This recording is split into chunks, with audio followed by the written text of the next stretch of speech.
నేను మీ Rachana. Welcome to political point.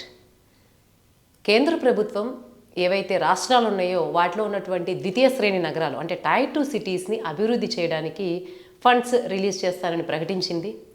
తెలంగాణలో అధికారంలో ఉన్నటువంటి కాంగ్రెస్ ప్రభుత్వం ఈ కేంద్ర ప్రభుత్వ ప్రకటనని తన రాజకీయాలకు అనుకూలంగా వాడుకోవాలనుకుంటుంది. అలాగే ఇందులో భాగంగానే వరంగల్, ఖమ్మం, కరీంనగర్ మధ్య గ్రోత్ కారిడార్ అంటే ఎకనామిక్ గ్రోత్ కారిడార్ని కూడా సిద్ధం చేయబోతుంది. ఎందుకు ఇప్పుడు రేవంత్ రెడ్డి ప్రభుత్వం ఈ వరంగల్, ఖమ్మం కార్పొరేషన్ మీద దృష్టి పెట్టింది? ఇదంతా కూడా ఇది రేవంత్ రెడ్డి ప్రభుత్వానికి సానుకూలం అవుతుందా లేదా అన్న వివరాలు డీటెయిల్గా ఈ వీడియోలో చూద్దాం. కార్పొరేషన్ ఎన్నికల్లో కరీంనగర్ ఆల్రెడీ పూర్తయిపోయింది. ఫిబ్రవరిలోనే ఎన్నికలైపోయాయి. బీజేపీ గెలిచింది. బీజేపీకి ఎప్పటి నుంచో కంచుకోటగా ఉంది కరీంనగర్ కార్పొరేషన్. అయితే ఇక మిగిలినవి 2 కార్పొరేషన్లు ఎన్నికలు జరగాల్సింది, అదే వరంగల్, ఖమ్మం. ఈ వరంగల్, ఖమ్మంలో బీఆర్ఎస్కి కాంగ్రెస్కి పోటాపోటీ అయినటువంటి నేపథ్యం ఉంది. అంటే బీఆర్ఎస్ గెలిచినప్పటికీ బీఆర్ఎస్ నేతలు కొందరు కాంగ్రెస్లో చేరికలు చేరడం, ఈ రాజకీయ సమీకరణాలు మారుతూ ఉండడం వల్ల కాంగ్రెస్ ప్రస్తుతానికైతే అక్కడ పట్టుందని చెప్పచ్చు. కానీ తర్వాత రాజకీయ సమీకరణాలు ఎలా మారుతాయో తెలియదు. అందులోనూ అక్కడ డెవలప్మెంట్ ఏదైతే ఉందో ఆ స్థాయిలో లేదు. డ్రైనేజ్ కావచ్చు, మిగిలిన సమస్యలు కావచ్చు, ప్రజల నుంచి వ్యతిరేకత అయితే వస్తూ ఉంది.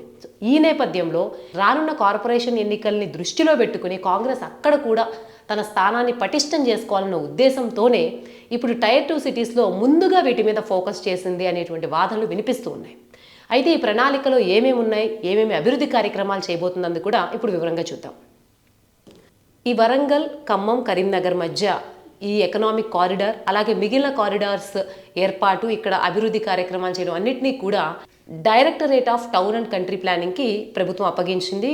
రేవంత్ రెడ్డి ఆదేశాల మేరకు ఇప్పుడు డిటిసిపి ఈ మేరకు ప్రణాళికలు రెడీ చేసింది. అలాగే ఇప్పుడు ఇంకా సిద్ధమవుతూ ఉన్నాయి. కేంద్ర ప్రభుత్వం ఈ టైర్ 2 సిటీస్కి అర్బన్ ఛాలెంజ్ ఫండ్ ద్వారా నిధులు ఇస్తుంది. ఇప్పటికే ఈ అభివృద్ధి కార్యక్రమాల కోసం రేవంత్ రెడ్డి ప్రభుత్వం 14,000 కోట్ల నిధులు కావాలని చెప్పి ప్రతిపాదనలు పంపింది. అందులో మొదట విడతగా కేంద్ర ప్రభుత్వం 5,681.04 కోట్లు ఇవ్వడానికి ఒక 5 ప్రాజెక్ట్స్ కోసం ఆమోదం తెలిపింది. ఆమోదం తెలిపిన తర్వాత అందులో 25% అంటే 1420.26 కోట్లయితే ప్రభుత్వానికి మంజూరు చేసింది. సో ఇప్పుడు నిధులు వచ్చాయి కాబట్టి ప్రభుత్వం ఈ ప్లాన్స్ రెడీ చేయడము, వాటిని అమలు చేయడంలో శ్రద్ధ చూపిస్తూ ఉంది. మరి ప్రభుత్వం వరంగల్, ఖమ్మం, కరీంనగర్ మధ్య ఏం చేయబోతుందని మనం గమనిస్తే వీటిని కలుపుతూ ఒక కారిడార్ని నిర్మించబోతుంది. తెలంగాణ అంటే కేవలం హైదరాబాద్ నగరం మాత్రమే కాదు, మిగిలిన నగరాల్ని కూడా హైదరాబాద్కి ధీటుగా తయారు చేయాలంటే ఇప్పుడు రాష్ట్ర ప్రభుత్వం లక్ష్యం. ఇందులో భాగంగా ఈ ప్రాంతంలో అంటే కరీంనగర్, వరంగల్, ఖమ్మం మధ్య ట్రాఫిక్ ఏదైతే ఉంటుందో ఆ రద్దీని నియంత్రించడం, అక్కడ కూడా ఇండస్ట్రీస్ పెరిగేలాగా చేయడం, రియల్ ఎస్టేట్కి ఊతమివ్వడం, దీనికోసం క్లస్టర్స్, ఇండస్ట్రియల్ పార్క్స్ లాంటివి ఏర్పాటు చేయడం, ఓఆర్ఆర్ చేయడం, వీటి ద్వారా అభివృద్ధిని సత్వరం వేగం చేయడం. ఎందుకంటే నిధుల విషయంలో కొరత లేదు కాబట్టి కేంద్ర ప్రభుత్వం నుంచి ఇప్పటికే ఆమోదం వచ్చింది, 25% కూడా వచ్చింది కాబట్టి కేంద్ర ప్రభుత్వం ధీమాగా, భరోసాగా అయితే చేస్తూ ఉంది. ఇంకా కాంగ్రెస్ ప్రభుత్వం కొన్ని కారిడార్స్ అంటే ప్రాంతాల్లో ఒక్కొక్క ప్రాంతానికి ఒక ప్రాధాన్యత ఉంటుంది కాబట్టి ఆ ప్రాధాన్యతను అనుసరించి ఇంకొన్ని కారిడార్స్ని కూడా అభివృద్ధి చేయబోతుంది. ఒకటి టెంపుల్ కారిడార్, నల్గొండ నుంచి యాదగిరిగుట్ట వరకు ఉన్నటువంటి మొత్తం ప్రాంతాన్ని కలుపుతూ అక్కడ దేవాలయాలు ఎక్కువ ఉన్నాయి కాబట్టి ఆధ్యాత్మిక టూరిజం చేయడానికి దాన్ని టెంపుల్ కారిడార్గా నిర్మించబోతుంది.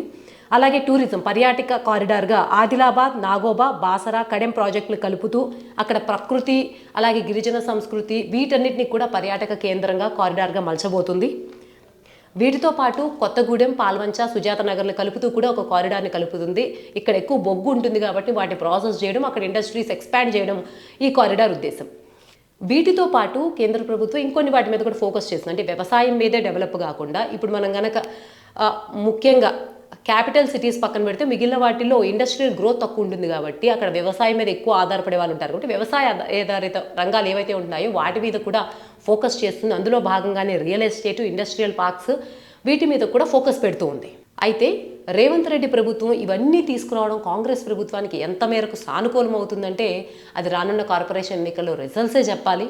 దేశవ్యాప్తంగా టైర్ 2 సిటీస్ ద్వితీయ శ్రేణి నగరాన్ని క్యాపిటల్ సిటీస్ ఏవైతే ఉంటాయో వాటితో సమాంతరంగా ధీటుగా రూపుదిద్దాలని చెప్పేసి కేంద్ర ప్రభుత్వం నిర్ణయం తీసుకుంది.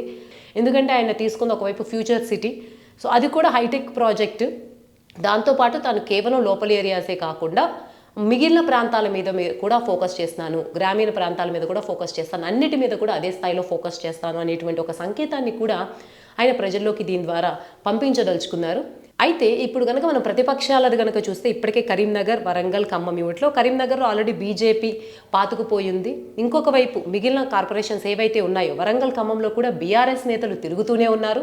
బీఆర్ఎస్ నేతలు ఏంటో హరీష్ రావు కావచ్చు, కేటీఆర్ కావచ్చు విపరీతంగా పర్యటనలు చేస్తూ ఉన్నారు.